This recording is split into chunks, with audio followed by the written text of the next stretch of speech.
Hi friends, అందరికీ welcome back to my channel. ఈరోజు ఇంట్లో ఈజీగా for the first time chicken fry piece biryani అయితే ప్రిపేర్ చేశానండి. టేస్ట్ అయితే నెక్స్ట్ లెవెల్ ఉంది. మనం రెగ్యులర్గా చేసుకునే బిర్యానీ కంటే కూడా ఈ chicken fry piece biryani taste అయితే 100% అయితే చాలా బాగుందన్నట్టు.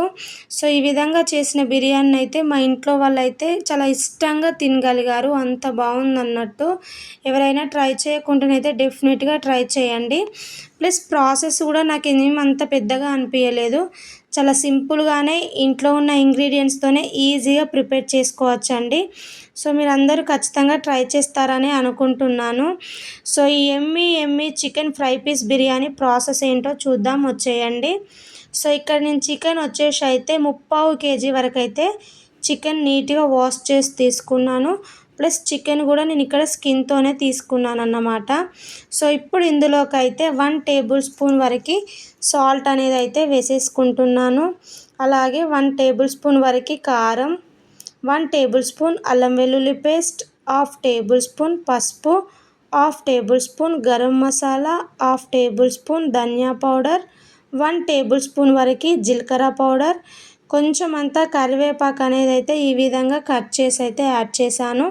2 టేబుల్ స్పూన్స్ వరకు ఆయిల్ అనేది వేసి అయితే చికెన్కి మనం వేసిన స్పైసెస్ అన్నీ పట్టేలాగా 2 మినిట్స్ పాటు కొంచెం మసాజ్ చేసినట్టయితే చికెన్కి అయితే కలుపుకోవాలి. ఇలా కలిపిన చికెన్ అయితే 1 అవర్ అయితే మ్యారినేట్ చేయాలి.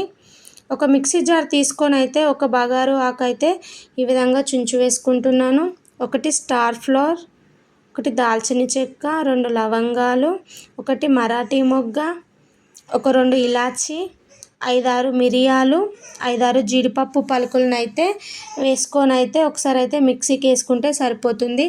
మనం చేసే చికెన్ ఫ్రై పీస్ బిర్యానీలోకి అయితే బెస్ట్ మసాలానే చెప్పగలను.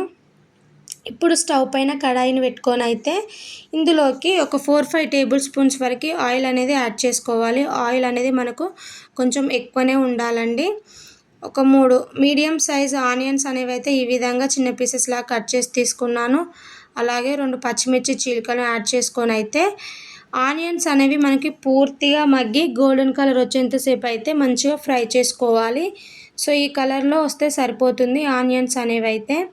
సో ఇప్పుడు ఇందులోకి అయితే 1 టేబుల్ స్పూన్ వరకు అల్లం వెల్లుల్లి పేస్ట్ వేసుకొని అల్లం వెల్లుల్లి పేస్ట్ అనేది కాస్త పచ్చివాసన పోయేంతసేపు ఆయిల్లో బాగా ఫ్రై చేసుకోవాలి. ఇప్పుడు ఇందులోకి 1/2 టేబుల్ స్పూన్ పసుపు, 1 టేబుల్ స్పూన్ కారం, 3/4 కప్పు వరకు ఇంట్లో ఫ్రెష్గా పెట్టుకున్న పెరుగునైతే యాడ్ చేసుకుంటున్నాను. సో ఇంట్లోనే ప్రిపేర్ చేశాను అన్నమాట పెరుగు అనేది. సో పెరుగు అనేది కూడా కాస్త మనకి ఆయిల్లో బాగా ఫ్రై చేసుకున్న తర్వాతకి మనం ముందుగా మ్యారినేట్ చేసి పెట్టుకున్న చికెన్ అయితే యాడ్ చేసుకుంటున్నాను. చికెన్ వేసిన తర్వాతకి ఆయిల్ పట్టేలాగా మంచిగా ఈ విధంగా మిక్స్ చేశారంటే ఆయిల్ అనేది మంచిగా చికెన్ పీసెస్కి బాగా పడుతుంది అన్నట్టు. సో మూత పెట్టుకొని హై ఫ్లేమ్ పైన ఒక 10 మినిట్స్ ఉడికించుకోవాలి. సో అటు చికెన్ అవుతుంది కదా, ఈ రైస్ కోసం అయితే గంజు పెట్టుకొని ఆయిల్ అయితే యాడ్ చేసుకొని హోల్ బగారా ఇంగ్రీడియంట్స్, అలాగే 4-5 పచ్చిమిర్చి చీలికలు, కొంచెం కరివేపాకు, కొంచెం కొత్తిమీర ఆకు, కొంచెం పుదీనా ఆకును వేసుకొని అయితే వీటన్నిటిని ఆయిల్లో బాగా ఫ్రై చేసుకోవాలి. కొంచెం ఫ్రై అయితేనే బాగుంటుంది అన్నట్టు. ఇవి కాస్త ఫ్రై అయిన తర్వాతకి ఇందులోకి 1 టేబుల్ స్పూన్ అల్లం వెల్లుల్లి పేస్ట్ వేసుకొని పచ్చివాసన పోయేంతసేపు బాగా ఫ్రై చేసుకోవాలి. సో ఇక్కడ నేను రైస్ అయితే 1 అవర్ ముందే నానబెట్టి తీసుకున్నాను అన్నమాట. సో ఇప్పుడు ఇందులోకి అయితే నేను రైస్ అనేది కూడా యాడ్ చేసుకుంటున్నాను.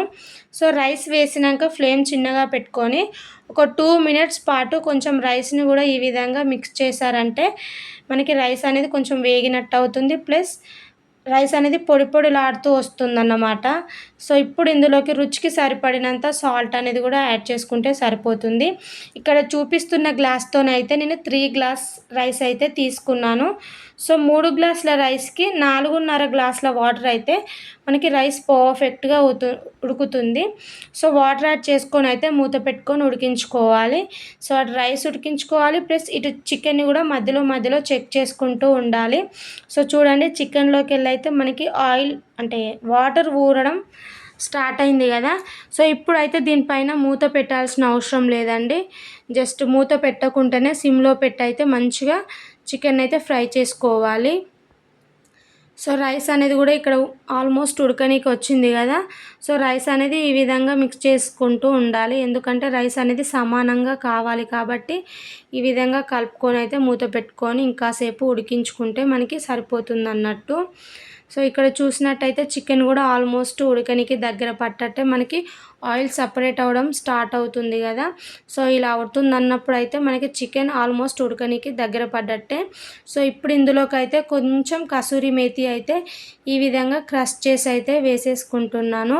ఇలా వేయడం ఎందుకంటే ఫ్లేవర్ అనేది ఫ్రై రెసిపీలో బాగుంటుంది అన్నట్టు. ఖచ్చితంగా మీరైతే ఇందులో కసూరి మేతి అనేది వేయనికే ప్రయత్నించండి, ఫ్లేవర్ అనేది అయితే చాలా బాగుంటుంది.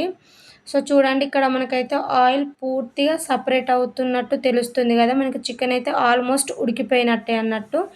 సో ఇప్పుడు ఇందులోకి అయితే మనం ముందుగా మిక్సీ పట్టుకున్న బిర్యానీ పౌడర్ని అయితే యాడ్ చేసుకుంటున్నాను. అలాగే కొంచెం అంతా కొత్తిమీర ఆకు, కొంచెం పుదీనా ఆకు, అలాగే కొంచెం కరివేపాకు. కరివేపాకు అయితే మెయిన్ అండి చికెన్ ఫ్రై పీస్ బిర్యానీలోకి అయితే. సో ఫ్లేవర్ మొత్తం కరివేపాకుతోనే ఉంటుందన్నట్టు, ఖచ్చితంగా వేసే తీరాలి ఇందులో కరివేపాకు అనేది అయితే నెక్స్ట్ లెవెల్ ఉంటుంది ఫ్లేవర్ అయితే. సో మనం వేసిన ఆకులన్నీ కొంచెం అవి మగ్గేటట్టు అయితే ఇంకొక 2-3 మినిట్స్ పాటు ఉడికించుకుంటే సరిపోతుంది అన్నట్టు. సో చూడండి ఇక్కడైతే చికెన్ అనేది పర్ఫెక్ట్గా ఉడికింది కదా, స్టవ్ ఆఫ్ చేసుకుంటే సరిపోతుంది. ఇక్కడ వచ్చేసి రైస్ కూడా ఒక 90% వరకు అయితే కుక్ అయిందండి, 90% కుక్ అవుతే సరిపోతుంది. రైస్ అనేది సమానంగా అనుకొని మనం ముందుగా ఫ్రై చేసి పెట్టుకున్న చికెన్ అయితే ఇందులోకి యాడ్ చేసుకుంటున్నాను. సో నేనైతే రైస్ పైన చికెన్ వేస్తున్నాను, మీరు కావాలి అనుకుంటే లేయర్స్ లాగా వేసుకున్నా సరిపోతుంది. సో ఎట్లా చేసినా బిర్యానీ టేస్ట్ అయితే చాలా బాగానే ఉంటుంది. మీరు కావాలి అనుకుంటే కొద్దిగా రైస్ తీసుకొని చికెన్ వేసి మళ్ళీ రైస్ అట్లనైనా చేసినా బాగానే ఉంటుంది. సో నేనైతే చికెన్ యాడ్ చేసి అయితే దీనిపైనుంచి కొంచెం కొత్తిమీర ఆకు, కొంచెం పుదీనా ఆకును వేసుకొని అయితే దీనిపైన మూత పెట్టుకొని అయితే ఒక 10 మినిట్స్ పాటు అయినా కానీ లో ఫ్లేమ్లో ఉడికించుకోవాలి. ఈ విధంగా ఉడికించుకోవడం ఎందుకంటే మనకి దమ్ అవుతుంది, ప్లస్ రైస్ మిగతా 10% అనేది ఇందులోనే కుక్ అవుతుంది అన్నమాట. సో చూడండి 10 మినిట్స్ తర్వాతకైతే చూడండి మనకి ఇక్కడ రైస్ అనేది పర్ఫెక్ట్గా అయ్యింది, ప్లస్ దమ్ కూడా మంచిగా అయింది అన్నట్టు. ఈ ఫ్రై పీస్ బిర్యానీ అయితే టేస్ట్ అయితే చాలా బాగుందండి. మీరైతే ఖచ్చితంగా ట్రై చేయాల్సిన రెసిపీ అనే చెప్తాను. మీ ఇంట్లో వాళ్ళు కూడా ఫిదా అవుతారు, మిమ్మల్ని మెచ్చుకుంటారు పక్కా. నేను చెప్పే చిన్న చిన్న టిప్స్ పాటించి చేయండి, బిర్యానీ టేస్ట్ అయితే నెక్స్ట్ లెవెల్ ఉంటుంది. ఐ హోప్ ఈ వీడియో మీ అందరికీ నచ్చిందనే అనుకుంటున్నాను. మా వీడియో కనుక మీకు నచ్చినట్టయితే డూ లైక్, షేర్, కామెంట్, ముఖ్యంగా మన ఛానల్ని సబ్స్క్రైబ్ చేయండి. Thank you for watching friends.